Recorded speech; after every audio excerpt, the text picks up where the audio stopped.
Greenland দখলে নিতে চায় ট্রাম্প, হামলার অনুমতি দেবে না ইউরোপীয় ইউনিয়ন। বিশ্বের সবচেয়ে বড় দ্বীপ গ্রিনল্যান্ডের নিয়ন্ত্রণ নিতে বারবার হুমকি দিয়ে আসছেন মার্কিন প্রেসিডেন্ট ডোনাল্ড ট্রাম্প।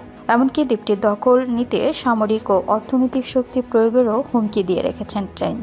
এর প্রতিক্রিয়ায় বুধবার ৮ জানুয়ারি ইউরোপের দেশ ফ্রান্স ইউরোপীয় ইউনিয়ন অন্য দেশগুলোকে তার সার্বভৌম সীমান্ত আক্রমণ করার অনুমতি দেবে না। ফ্রান্সের পররাষ্ট্রমন্ত্রী জিম নোয়েল ব্যারট বলেছেন, এতে স্পষ্টতই কোনো প্রশ্ন নেই যে ইউরোপীয় ইউনিয়ন বিশ্বের অন্যান্য দেশগুলোকে তার সার্বভৌম সীমান্তে আক্রমণ করতে দেবে না, তারা যেই হোক না কেন।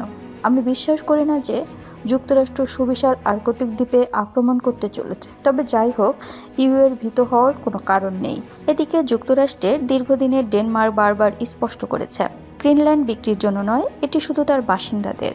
এমনকি গ্রিনল্যান্ডের স্বাধীনতার জন্য চাপ দেয়া দ্বীপটির প্রধানমন্ত্রী মুট অ্যাগেডেও স্পষ্ট করে বলেছেন, অঞ্চলটি কোনোভাবেই বিক্রির জন্য নয়। এর আগে মঙ্গলবার ৮ জানুয়ারি ফ্লোরিডায় নিজের রিসোর্টে আয়োজিত এক সংবাদ সম্মেলনে সাংবাদিকরা ট্রাম্পকে প্রশ্ন করেন, পানামা খাল ও গ্রিনল্যান্ড দখলে তিনি সামরিক বা অর্থনৈতিক শক্তি প্রয়োগ করবেন না, তার নিশ্চয়তা কি দিতে পারবেন?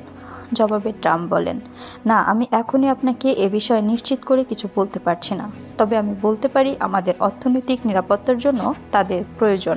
গ্রিনল্যান্ড ও পানামা খাল উভয়কেই যুক্তরাষ্ট্রের জাতীয় নিরাপত্তার জন্য অত্যন্ত গুরুত্বপূর্ণ বলে মনে করেন ডোনাল্ড ট্রাম্প। তিনি বলেন, ডেনমার্কে যদি গ্রিনল্যান্ড বিক্রি করতে রাজি না হয় তাহলে তাদের উপর শুল্ক আরোপ করা হবে। গ্রিনল্যান্ডের জনসংখ্যা মাত্র ৫৭,০০০, তবে এটি বিশ্বের বৃহত্তম দ্বীপ ও আর্কটিক অঞ্চলে কৌশলগতভাবে গুরুত্বপূর্ণ।